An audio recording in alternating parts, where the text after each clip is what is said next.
let's turn to KBJ just for a moment. This is Joe Biden's nominee, not the one that was chosen to placate Lindsey Graham and Clyburn, for that matter. I suspect that is a function of unions feeling like the unions must have had a big part of that. I suspect labor in terms of childs, and also just KBJ is just a much easier pick, it seems to me. She's already been approved by the Senate. But what's your perspective on this pick and the implications of it?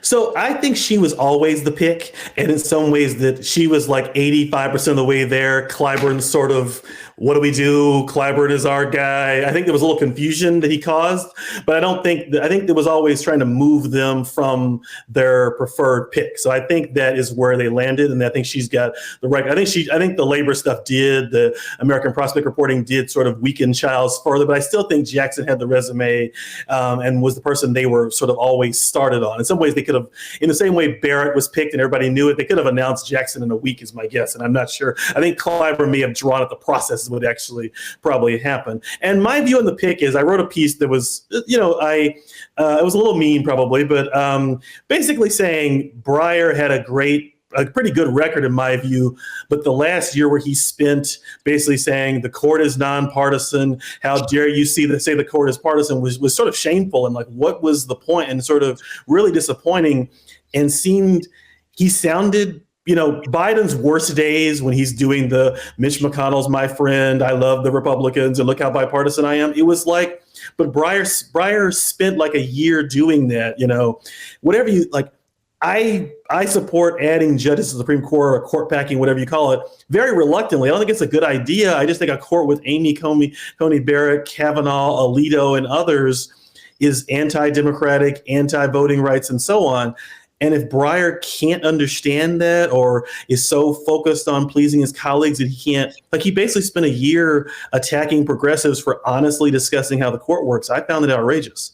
Well, I mean, go ahead, Don. It's just like, to be honest, we're talking about the generational divide in the Democratic Party, regardless of ideology. There seems to be a divide generationally with some of these judges as well, an unwillingness to recognize like the scope of the monster that they're dealing with on the right. Like, one of the things that excites me about Ketanji Brown Jackson is like the fact that she came from a different path than past justices, if she does get confirmed, hopefully. The fact that she represented Guantanamo Bay prisoners, and that she was a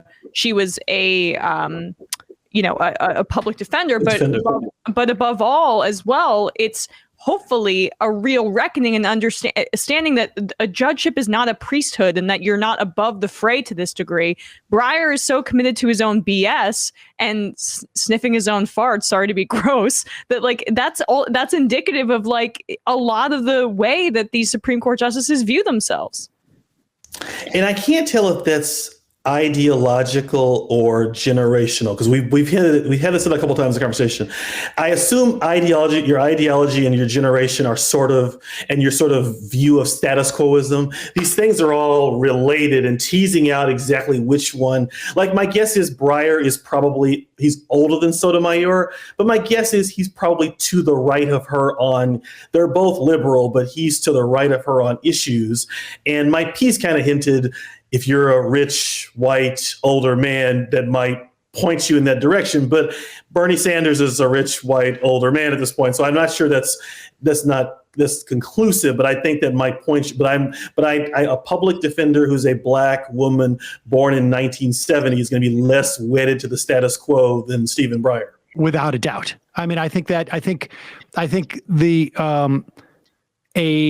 a white older guy can believe the thing that encourages me about KBJ's varied experiences is that it expresses some notion of what we would call in law school critical legal studies, which is that maybe the system is not necessarily structured in such a fair way, and maybe there's a certain amount of jadedness, I think, that is associated with sitting on a sentencing committee and saying, I better check this out from the perspective of a public defender, without sort of believing that the system is working the way it is. I also think, frankly, I mean, Breyer has that, I think, that foundation of just believing, that as a white guy, he probably overcame some measure of anti-Semitism as he was in law school of someone that age, but only enough to blind him from, I think, the impossibility of a lot of other people not being able to supersede what obstacles were put in front of them because of their identities or where they were in society. And so it cut, I think, against his awareness of these structural things. And frankly, my sense was he wanted to sell his book.